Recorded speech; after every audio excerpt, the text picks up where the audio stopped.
Sri Sultan Hamengkubuwono ke-9, Gusti Raden Mas Doro Jatun. Demikian nama yang disandang beliau ketika kecil. Dilahirkan pada tanggal 12 April tahun 1912. Beliau adalah anak ke-9 Sri Sultan Hamengkubuwono ke-8 dari istri kelimanya, Raden Ajeng Kustilah atau Kanjeng Ratu Alit.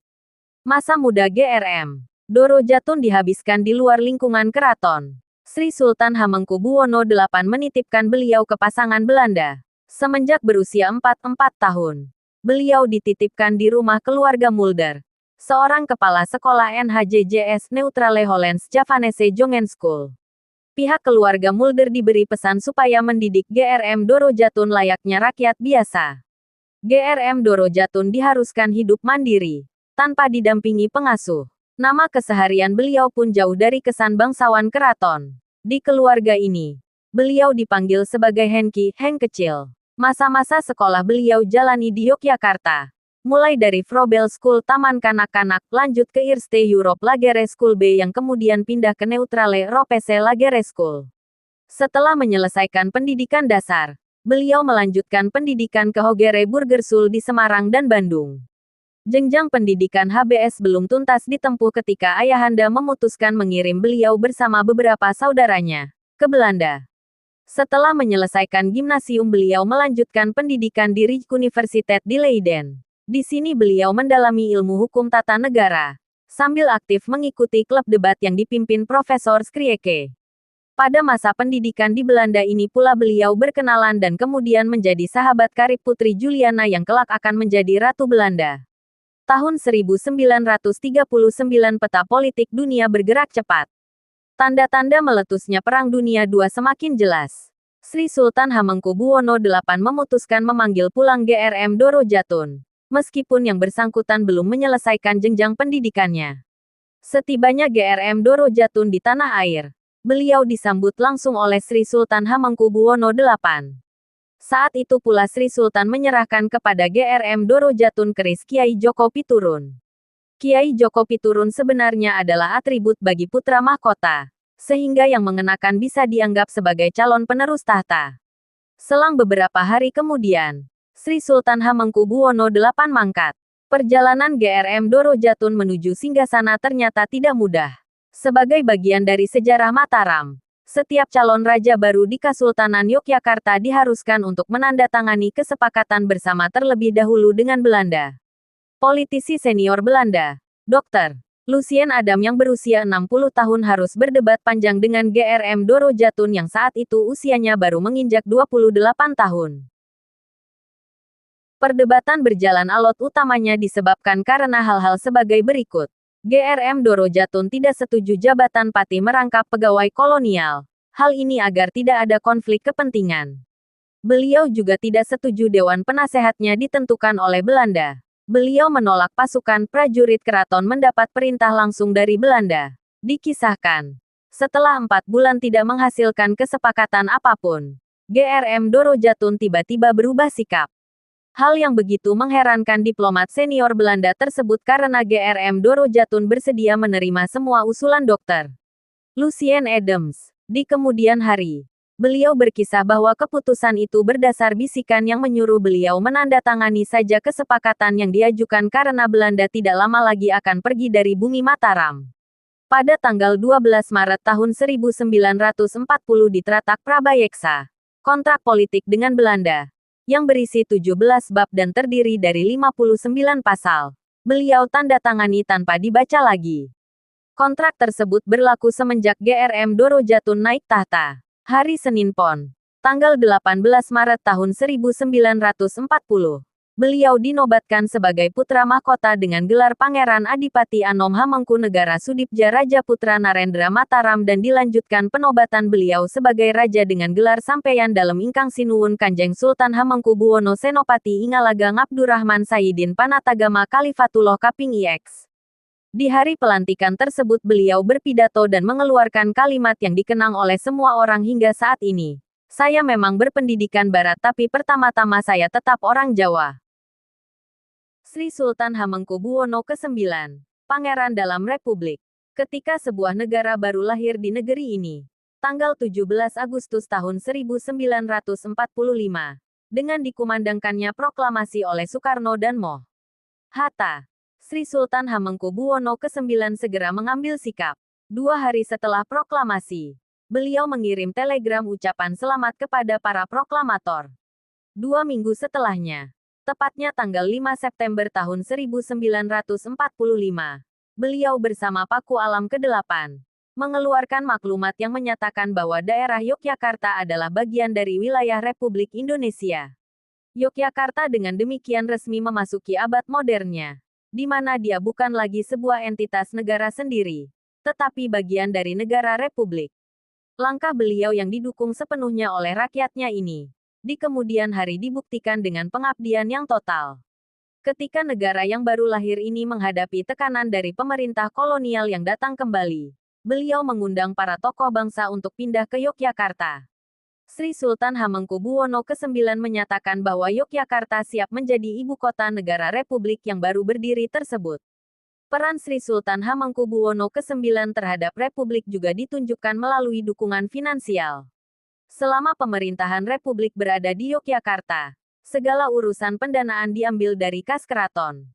Hal ini meliputi gaji presiden, wakil presiden, staf operasional TNI hingga biaya perjalanan dan akomodasi delegasi-delegasi yang dikirim ke luar negeri. Sri Sultan Hamengkubuwono ke-9 sendiri tidak pernah mengingat-ingat berapa jumlah yang sudah dikeluarkan. Bagi beliau hal ini sudah merupakan bagian dari perjuangan. Bahkan beliau memberi amanat kepada penerusnya untuk tidak menghitung-hitung apalagi meminta kembali harta keraton yang diberikan untuk republik tersebut. Pada tahun 1949 ketika Soekarno-Hatta beserta seluruh jajaran staf kabinet RI harus kembali ke Jakarta, Sri Sultan Hamengkubuwono ke-9 menyampaikan pesan perpisahan dengan sangat berat hati. Ujarnya, Yogyakarta sudah tidak memiliki apa-apa lagi. Silakan lanjutkan pemerintahan ini di Jakarta. Demikianlah Sri Sultan Hamengkubuwono ke-9 menjalankan sabda Pandita Ratunya, sesuai telegram yang beliau kirim 2 hari setelah proklamasi, bahwa beliau sanggup berdiri di belakang pimpinan Paduka yang mulia. Sejarah mencatat bahwa perjuangan Indonesia menuju bentuknya saat ini mengalami fase pasang surut. Di ujung berakhirnya era Orde Lama, ketika Soeharto mengambil alih kendali pemerintahan, kepercayaan negara-negara dunia kepada Indonesia sedang berada di titik terendah. Tak satu pun pemimpin dunia yang mengenal Soeharto. Indonesia sebagai negara juga sedang dijauhi karena sikap anti-asing yang sangat kuat di era akhir Orde Lama.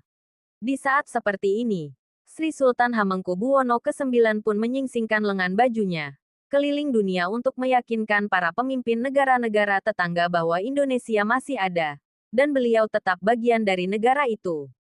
Dengan demikian kepercayaan internasional pelan-pelan dapat dipulihkan kembali. Seiring perjalanan Republik Indonesia sebagai negara, Sri Sultan Hamengkubuwono ke-9 telah mengabdikan diri dalam berbagai posisi.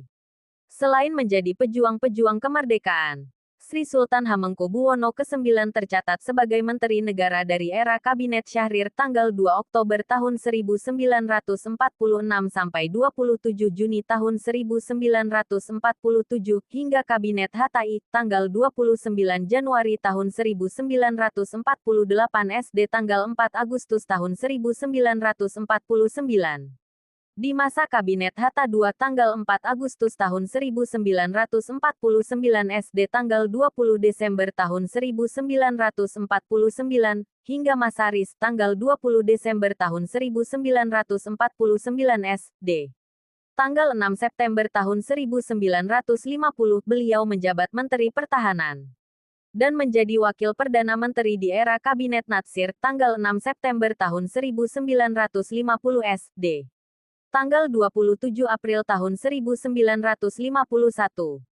Beliau masih terus menjabat berbagai jabatan di tiap periode hingga pada tahun 1973 menjadi Wakil Presiden Republik Indonesia yang kedua. Jabatan tersebut diemban sampai pada tanggal 23 Maret tahun 1978, ketika beliau menyatakan mengundurkan diri. Selain berperan di bidang politik, Sri Sultan Hamengkubuwono ke-9 juga ditetapkan sebagai Bapak Pramuka Indonesia. Khusus mengenai kepanduan ini, Beliau menyandang medali Bronze Wolf dari organisasi resmi World Scout Committee, WSC, sebagai pengakuan atas sumbangsi seorang individu kepada kepanduan dunia. Tepat tanggal 2 Oktober tahun 1988 malam, ketika beliau berkunjung ke Amerika, Sri Sultan Hamengkubuwono ke-9 menghembuskan nafas terakhirnya di George Washington University Medical Center. Beliau kemudian dimakamkan di Kompleks Pemakaman Raja-Raja di Imogiri, diiringi oleh lautan massa yang ikut berduka. Pada saat itu, pohon beringin Kiai Wijayandaru di alun-alun utara mendadak roboh, seakan pertanda duka yang mendalam. Berdasar SK Presiden Republik Indonesia Nomor 053 TK tahun 1990, pada tanggal 30 Juli tahun 1990, atas jasa-jasa beliau kepada Negara Kesatuan Republik Indonesia, Sri Sultan Hamengkubuwono ke-9 dianugerahi gelar Pahlawan Nasional. Peninggalan Sri Sultan Hamengkubuwono ke-9. Selokan Mataram adalah salah satu karya paling monumental Sri Sultan Hamengkubuwono ke-9. Saluran air yang menghubungkan Sungai Progo dengan Kali Opa yang membelah Yogyakarta dari barat ke timur ini memberi pengairan yang tak pernah berhenti bagi lahan-lahan pertanian di sekitarnya. Proyek Selokan Mataram ini berhasil menyelamatkan banyak penduduk Yogyakarta untuk tidak diikut-sertakan dalam program kerja paksa Jepang, Romusha. Sebuah solusi brilian yang tidak hanya bisa menyelamatkan nyawa rakyatnya di kala itu, tetapi juga membuat manfaat yang terus bisa dinikmati hingga kini. Di bidang pendidikan, Sri Sultan Hamengkubuwono ke-9 mendukung penuh berdirinya Universitas Gadjah Mada. Lembaga perguruan tinggi yang telah mencetak banyak tokoh nasional maupun internasional ini awalnya menggunakan pagelaran dan bangunan-bangunan lain di dalam dan sekitar keraton untuk dijadikan lokasi belajar mengajar. Sejalan dengan perkembangan universitas, sebidang tanah di Bulak Sumur disediakan oleh Sultan untuk dibangun gedung utama, Balairung UGM, yang dirancang sendiri oleh Presiden Soekarno kala itu. Seperti Raja-Raja Yogyakarta pendahulunya, Sri Sultan Hamengkubuwono ke-9 juga mempunyai sumbangsih yang besar di bidang seni. Terinspirasi dari cerita wayang golek, beliau menciptakan tari klasik golek menak yang meneguhkan karakter khas gerak tari gaya Yogyakarta. Karya lain yang beliau hasilkan diantaranya adalah tari Bedaya Sapta dan Bedaya Sanghaskara, Manten. Thank you for your visit to watch videos from our channel. Don't forget to help us by like, subscribe and leave your comments about the previous video.